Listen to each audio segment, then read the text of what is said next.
Yung na station ng Metro Manila Subway kontra package 103.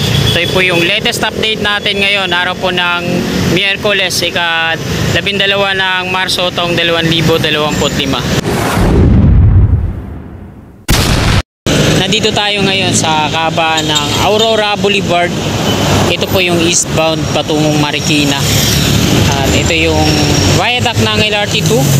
Ngayon nga pong ito mga kasikap ay sisilipin natin yung na station ng Metro Manila Subway project.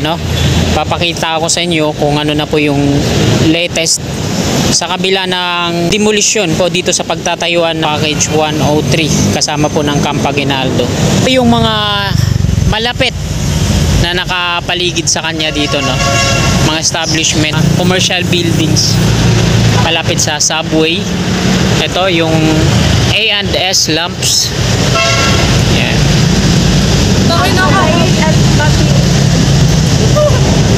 Tapos ayun naman yung WCC.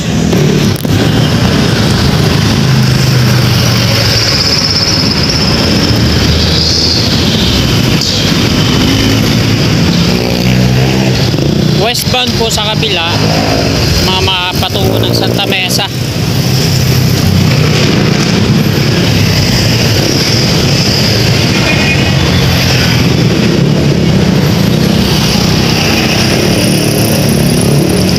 Ito yung corporate center.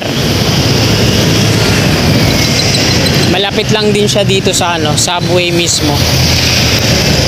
Bali, wala akong nakikitang mga markings dito sa kabahayan sa kanan. Baka hindi na sila abutin ng demolition o widening. Ayan, wala naman tayo nakikitang mga tag tsaka yung markings ng subway.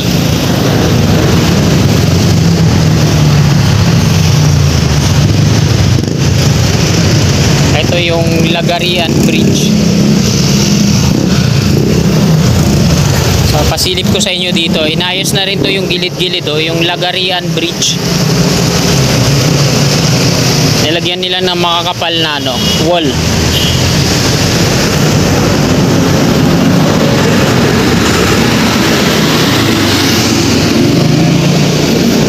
Tapos dito naman, ito yung WCC parking. Dito sa harapan ng WCC parking nila ay napakalalim diyan. Bakante siya at napakalalim. Ayan dyan sa loob. Taas. Ayan. Ito na yung intersection. Mga pakaliwa patungong na street. Diretso po patungong Marikina at ayan na yung LRT2 station. Ituan muna natin dito. Intersection po ito sa Tawid, Macdo. Tapos dito naman yung gate na patungo dito sa WCC.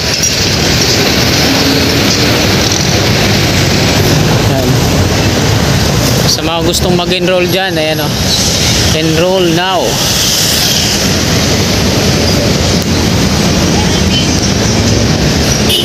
Ito may mga markings dito 41-5.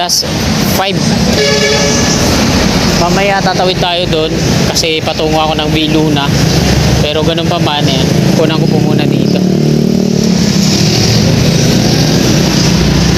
Dito na tayo mga kasikap sa mismong location. Ito yung dating Astrotel.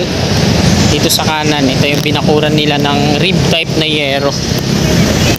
Ito yung mga markings dito. TPA1, GPS-1.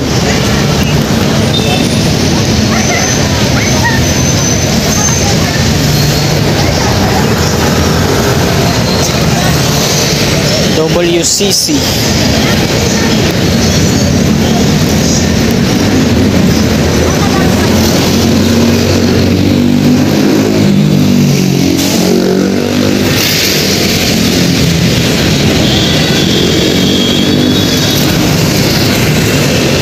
Sa gitna nilagyan nila ng mga plastic barrier na nakasulat SMCC. At ito ito na yung footbridge. At ito, binakuran na ulit nila dito. Ito yung gumagawa yung sa Metro Manila Subway.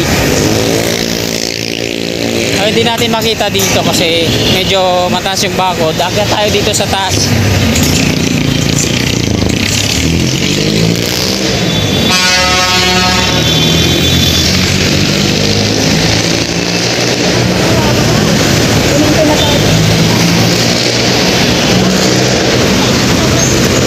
Ito yung LRT2 station ng Anonas.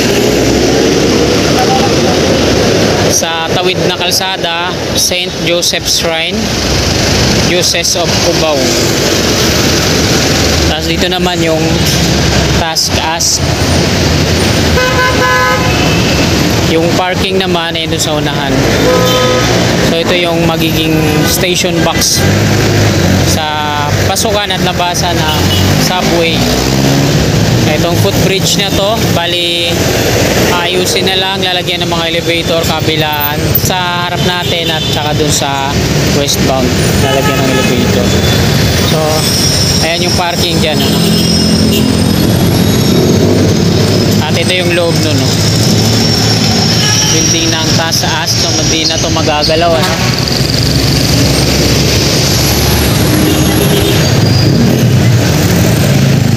Akyat tayo dito sa taas.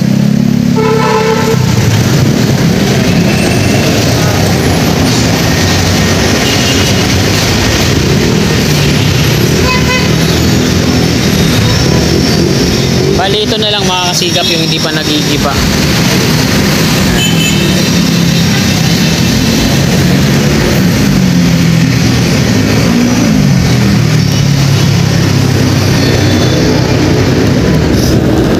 Nandito na tayo sa mismong pagtatayuan ng Anonas Station ng Metro Manila Subway. May natutulog pa dun, no? Ito na lang, katumbas ng isang bahay pa to, yung wall na to, tapos pader na yan doon. So dito sa baba, yan, pasinin natin yung dating Astrotel ay wala na, giba na, pati dito yung wall giba na rin.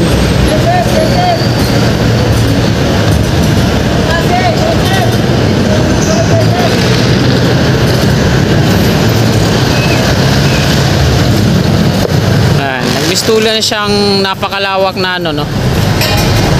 So ayan yung WCC, hindi na ata mababawasan yan. Bali yung mga natitira na lang dun sa unahan, yung pader.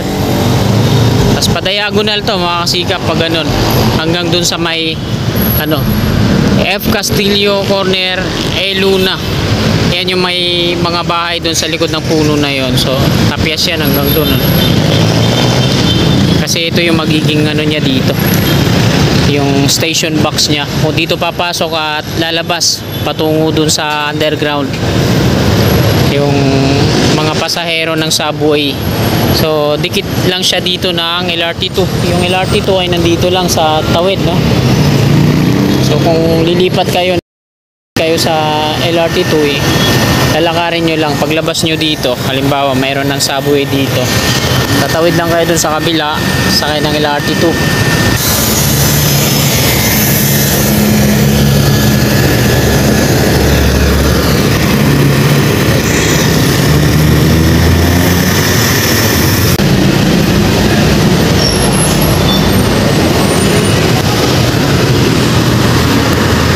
Ito yung Center Island. Yung dito sa gitna, yung sa Santa Mesa, binaboy na naman ng mga kababayan natin, mga street dwellers, no? Tinambakan ng maraming basura.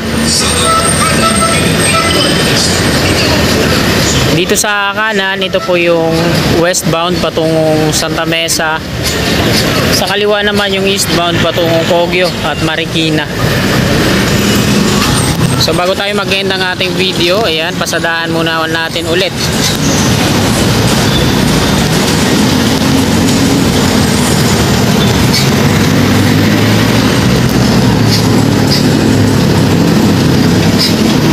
At ayan mga kasikap, hanggang dito na lang po itong video na to. Marami pong salamat sa patuloy nyo suporta kay Kasikap Channel.